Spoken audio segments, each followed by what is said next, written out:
Hello students, myself Lekh Narwal. Today in this video we will discussing about the chapter 6 life processes part 2. In this part we will mainly discussing about the nutrition. Let's start our topic. This is our topic nutrition. Nutrition के बारे में अगर हम simply बोलें, the process of taking food is known as nutrition. जो process है food को खाने की, फूड को लेने की, तो उसको हम जो है सिंपली न्यूट्रिशन बोल सकते हैं। तो इससे हमें एनर्जी मिलती है और ये आउटसाइड द एनवायरनमेंट जो है लिया जाता है, आउटसाइड द बॉडी जो है लिया जाता है, तो बॉडी से बाहर से ये जो है बॉडी जो है हमारी लेती है इसको एनवायरनमेंट से। अब हम इसके बारे में कंटिन्यू करते हैं। व्हेन वी वॉक और ride a bicycle we are using up energy. तो जब भी हम जो है वॉक कर रहे हैं या कोई बाइसिकल राइड कर रहे हैं तो उसमें जो है हमें एनर्जी की रिक्वायरमेंट रहती है। Even when we are not doing any apparent activity energy is needed to maintain the state of order in our body. अगर हम कोई काम कर भी नहीं रहे हैं, आराम कर रहे हैं, रेस्ट कर रहे हैं, तो उस दौरान भी हमारी बॉडी को जो है एनर्जी की ज़रूरत रहती है मेंटेन करने के लिए बॉडी के ऑर्डर को। We also need material from outside in order to grow, develop, synthesise protein and other substances needed in the body. तो हमें जो है आउटसाइड से जो है मटेरियल की ज़रूरत रहती है, बाहर से जो है एनवायरनमेंट से हमें मटेरियल लेना पड़ता है। किसके लिए? ग्रोथ के लिए। हमारी जो ग्रोथ है उसको करने के लिए, डेवलपमेंट जो होती है बॉडी की उसके लिए, और प्रोटीन को और जो दूसरे इंपॉर्टेंट सब्सटेंसेस हैं उनको सिंथेसाइज करने के लिए जो है हमें जो है मटेरियल की ज़रूरत रहती है आउटसाइड दी बॉडी। और ये जो है बॉडी के लिए बहुत ज़्यादा ज़रूरी जो है कंपोनेंट होते हैं। जो प्रोटीन है और दूसरे जो सब्सटेंसेस हैं वो बॉडी के लिए रिक्वायर्ड होते हैं, तो उनको हम बाहर से लेते हैं और इनसे जो है बॉडी की ग्रोथ और डेवलपमेंट होती है। अब आगे इसमें बोला गया है कि this source of energy and material is the food we eat. और ये जो सोर्स है एनर्जी का और मटेरियल की बात की गई है कि जो मटेरियल हम बाहर से ले रहे हैं, बॉडी जो है बाहर से ले रही है, तो ये जो सोर्स है एनर्जी का और मटेरियल का ये होता है फूड जो हम खाते हैं। तो फूड से ही हमारी बॉडी को एनर्जी भी मिलती है और फूड एक मटेरियल है जो हमारी बॉडी को बाहर से मिल रहा है। Now coming to next, how do living things get their food. अब बात आती है कि जितने भी लिविंग ऑर्गेनिजम्स हैं वो अपना फूड कैसे लेते हैं, कैसे वो अपनी फूड की रिक्वायरमेंट को पूरा करते हैं। The general requirement for energy and material is common in all organism. तो जो जनरल रिक्वायरमेंट है सभी लिविंग ऑर्गेनिज्म में, तो वो जो है कॉमन होती है। तो सभी में कॉमन रिक्वायरमेंट रहती है एनर्जी और मटेरियल की। तो एनर्जी सभी लिविंग ऑर्गेनिज्म को चाहिए और वो एनर्जी किससे मिलेगी? मटेरियल से मिलेगी जो कि फूड है। तो फूड से जो है वो एनर्जी की रिक्वायरमेंट पूरी होती है। But it is utilised in different ways. लेकिन अलग अलग ऑर्गेनिज्म में इसको यूटिलाइज करने का तरीका अलग अलग होता है। Some organism use simple food material obtained from the inorganic substances या इनऑर्गेनिक सोर्सेज। तो जो कुछ ऑर्गेनिज्म होते हैं वो सिंपल फूड मटेरियल से जो है अपना जो है रिक्वायरमेंट पूरी कर लेते हैं एनर्जी की। सिंपल फूड मटेरियल जैसे कि इनऑर्गेनिक सोर्सेज से, फ्रॉम इनऑर्गेनिक सोर्सेज। तो इनऑर्गेनिक सोर्सेज से वो जो है अपना क्या कर लेते हैं?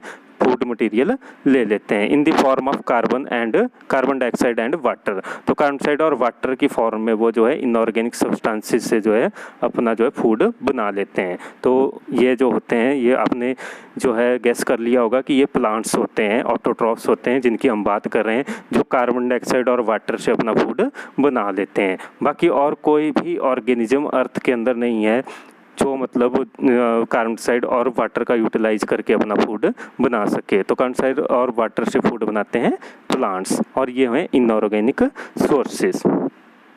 आगे हम बात करते हैं these organism the autotrophs include green plants and the some bacteria. अब इन ऑर्गेनिज्म के बारे में बात की गई कि इन ऑर्गेनिज्म को क्या बोला जाता है? ऑटोट्रॉफ्स बोला जाता है, जो कार्बन डाइऑक्साइड और वाटर से अपना फूड बनाते हैं। और इनके अंदर जो है ग्रीन प्लांट्स आ जाते हैं और जो है कुछ बैक्टीरिया भी इस कैटेगरी के अंदर आते हैं जो मतलब कार्बन डाइऑक्साइड और वाटर से अपना फूड जो है बना लेते हैं।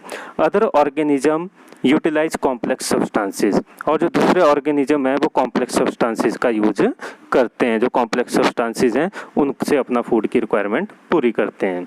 These complex substances have to be broken down into simpler one before they can be used for upkeep and growth of the body. तो ये जो कॉम्प्लेक्स सब्सटेंसेस हैं इनकी जो है ब्रोक डाउन होना ज़रूरी है, इनको जो है तोड़ा जाता है सिंपलर वन के अंदर। तो कॉम्प्लेक्स सब्सटेंसेस टूटेंगे सिंपल सब्सटेंसेस के अंदर, तो कॉम्प्लेक्स सब्सटेंसेस की ब्रेक डाउन हो रही है सिंपलर वन के अंदर before they can be used for upkeep and growth of the body. मतलब बॉडी में यूटिलाइज होने से पहले और ग्रोथ में यूटिलाइज होने से पहले उनकी जो है ब्रेक डाउन होगी, तब जाके ये जब ये सिंपल सब्सटेंसेस के अंदर कन्वर्ट होंगे तभी वो बॉडी के द्वारा यूटिलाइज किए जाएंगे। तो सिंपल सब्सटेंसेस के अंदर तोड़े जाएंगे कॉम्प्लेक्स सब्सटेंसेस और तब जाके वो बॉडी के द्वारा यूटिलाइज किए जाते हैं। Now coming to next, to achieve this organism use biocatalyst called as enzyme. और इसको अचीव करने के लिए, क्या अचीव करने के लिए कि जो सिंपलर सब्सटेंसेस हैं, सिंपलर सब्सटेंसेस को बनाने के लिए और ब्रेक डाउन को अचीव करने के लिए किसका यूज किया जाता है, बायोकैटलिस्ट का यूज किया जाता है।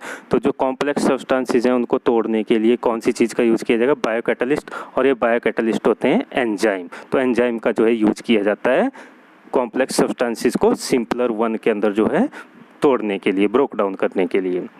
Thus, the heterotroph survival depend directly और indirectly on autotrophs। तो हम बोल सकते हैं कि heterotrophs जितने भी होते हैं जो कॉम्प्लेक्स फूड मटेरियल यूज करते हैं, तो वो जो है डायरेक्टली या इनडायरेक्टली जो है डिपेंड करते हैं ऑटोट्रॉफ्स के ऊपर ही। तो ऑटोट्रॉफ्स से ही वो अपना फूड लेंगे, चाहे डायरेक्टली फूड लें चाहे इनडायरेक्टली फूड लें। Heterotrophic organisms include animal and fungi. तो हेटेरोट्रॉफिक ऑर्गेनिज्म में आ जाते हैं एनिमल और फंजाई। तो एनिमल और फंजाई आ गए हेटेरोट्रॉफिक ऑर्गेनिज्म के अंदर। और जो ऑटोट्रॉफिक ऑर्गेनिजम्स हैं तो उनके अंदर आ गए ऑटोट्रॉफ्स हो गए हमारे प्लांट्स। तो प्लांट्स को हम बोल सकते हैं कि वो क्या हैं, ऑटोट्रॉफ्स हैं। और प्लांट्स और कुछ बैक्टीरिया जो यहाँ पर हमने बात की थी। तो ऑटोट्रॉफिक्स ऑर्गेनिज्म के एग्जांपल और हेटेरोट्रॉफिक ऑर्गेनिज्म के एग्जांपल हमें इसी के अंदर जो है देखने को मिल गए। और एक और चीज़ हमें समझ आ गई कि जो ऑटोट्रॉफिक ऑर्गेनिज्म है प्लांट्स और बैक्टीरिया, तो ये क्या करते हैं, ये जो है इनऑर्गेनिक जितने भी सब्सटेंसेज हैं कार्बन डाइऑक्साइड और वाटर से अपना फूड बनाने में कैपेबल होते हैं।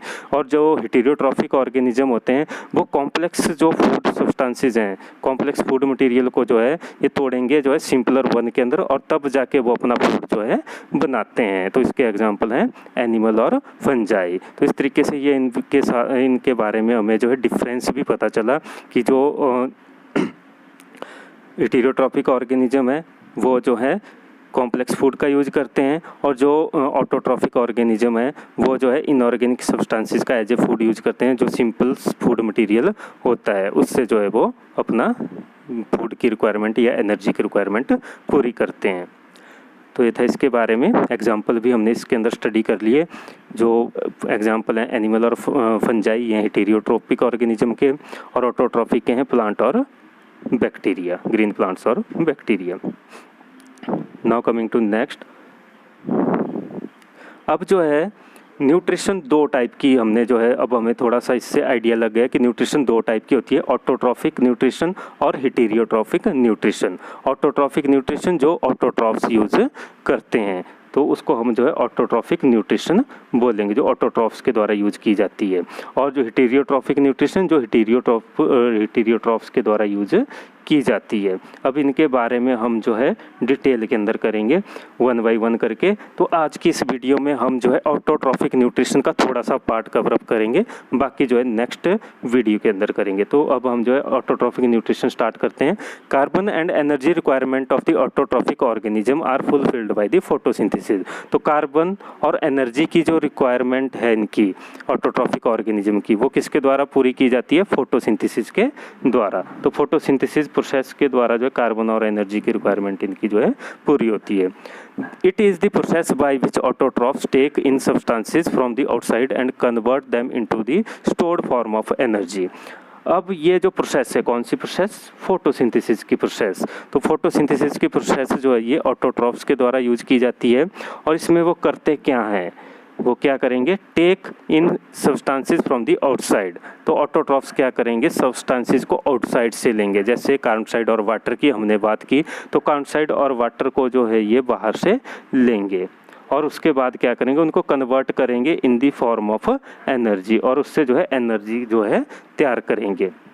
तो ये इस लाइन में हमने किया कि जो it is the process by which autotrophs take in substances from outside. तो फोटोसिंथेसिस की प्रोसेस के द्वारा ऑटोट्रॉफ्स जो हैं सब्सटेंसेस को अपने अंदर लेंगे, आउटसाइड से, बाहर से, बॉडी के बाहर से ये लिए जाएंगे और कन्वर्ट करेंगे उनको स्टोर्ड फॉर्म ऑफ एनर्जी के अंदर। अब आगे बताया गया this material is taken in the form of carbon dioxide and water. और ये जो मटेरियल जो आउटसाइड से लिया जाएगा प्लांट्स के द्वारा, तो ये जो है कार्बन डाइऑक्साइड और वाटर होता है, which is converted into carbohydrate. फिर ये कार्बन डाइऑक्साइड और वाटर जो फोटोसिंथेसिस की प्रोसेस के द्वारा कन्वर्ट कर दिया जाएगा कार्बोहाइड्रेट के अंदर। तो मतलब फोटोसिंथेसिस की प्रोसेस में कन्वर्ट किया जाता है कार्बन डाइऑक्साइड और वाटर को कार्बोहाइड्रेट के अंदर in the presence of sunlight and chlorophyll. तो ये सनलाइट और क्लोरोफिल की जो है प्रेजेंस में सारी प्रोसेस होती है। तो ये फोटोसिंथेसिस के बारे में हमने छोटी क्लासेस के अंदर भी किया हुआ है। तो वही फोटोसिंथेसिस की प्रोसेस के बारे में इसमें बताया गया है कि फोटोसिंथेसिस की प्रोसेस में होता क्या है कि कार्बन डाइऑक्साइड और वाटर जो होता है वो कन्वर्ट किए जाएंगे कार्बोहाइड्रेट के अंदर in the presence of sunlight and water. तो ये जो है हमारी फोटोसिंथेसिस की प्रोसेस है। Carbohydrates are utilise for providing energy to the plants. तो कार्बोहाइड्रेट्स का यूज किया जाता है एनर्जी को प्रोवाइड करने के लिए जो है प्लांट्स को। तो ये जो कार्बन डाइऑक्साइड और वाटर से जो हमारे पास जो कार्बोहाइड्रेट्स बने, ये जो है एनर्जी प्रोवाइड करेंगे प्लांट्स को। We will study how this take place in the next section। अब ये जो प्रोसेस है ये कैसे जो होती कैसे है प्लांट्स के अंदर, उसके बारे में आगे हम स्टडी करेंगे। The carbohydrates which are not used immediately are stored in the form of starch। जो कार्बोहाइड्रेट जो इमीडिएटली मतलब जब बन गए तो उसके बाद जो है यूटिलाइज नहीं होंगे, तो उनको जो स्टोर किया जाता है स्टार्च की फॉर्म में। तो स्टोर्ड फूड वो बना देता है स्टार्च को। तो मतलब जो इमीडिएटली जितना यूज करना था प्लांट ने उतना कर लिया, जो एक्स्ट्रा बच गया उसको वो स्टोर कर लेगा स्टार्च की फॉर्म में, which serve as a internal energy reserve to used as and when required by the plant. और ये जो है इंटरनल एनर्जी रिजर्व की तरह काम करता है ये स्टार्च, और जब ज़रूरत होगी बॉडी को तब इस स्टार्च का यूज किया जाएगा। तो हम बोल सकते हैं स्टोर्ड फूड है उसका जो है प्लांट का स्टार्च, जो मतलब एक्स्ट्रा फूड बन गया उसको उसने स्टोर कर दिया इमरजेंसी कंडीशन के लिए, जब उसको ज़रूरत रहेगी एनर्जी की तब जो है वो स्टार्च का यूटिलाइजेशन करेगा। अब आगे बताया गया है a somewhat similar situation is seen in us where some of the energy derived from the food we eat is stored in our body in the form of glycogen. इस तरीके की सिमिलर सिचुएशन हमारी body के अंदर भी देखने को मिलती है। जो एनर्जी जो होती है फूड से जो हमें मिलती है, तो एक्स्ट्रा जो एनर्जी जो मिलती है हमें फूड से, तो उसको जो है स्टोर कर दिया जाता है ग्लाइकोजन की फॉर्म में। मतलब फूड जो हम खा रहे हैं तो वो कुछ पार्ट जो है एनर्जी का जो यूटिलाइज कर ली गई, बॉडी ने जो एनर्जी यूटिलाइज कर ली वो तो बॉडी को मिल गई काम करने के लिए या दूसरे वर्क के लिए हमने यूटिलाइज कर ली, जो बच जाती है वो ग्लाइकोजन की फॉर्म में जो है स्टोर हो जाता है वो फूड, और जब ज़रूरत रहेगी तो वो जो है ग्लाइकोजन के से जो है ली जाएगी काम करने के लिए। तो मतलब स्टोर्ड जो फूड रहता है एनिमल्स के अंदर वो होता है ग्लाइकोजन। तो ये स्टोर्ड फूड है एनिमल्स के अंदर, और प्लांट्स के अंदर जो स्टोर्ड फूड है वो है स्टार्च। तो इस तरीके से हमें एक और चीज़ इसके बारे में पता चली कि जो एनिमल्स होते हैं उनके अंदर ग्लाइकोजन होता है स्टोर्ड फूड, और जो प्लांट्स होते हैं उनमें स्टोर्ड फूड होता है starch. That's all in this video. Thank you.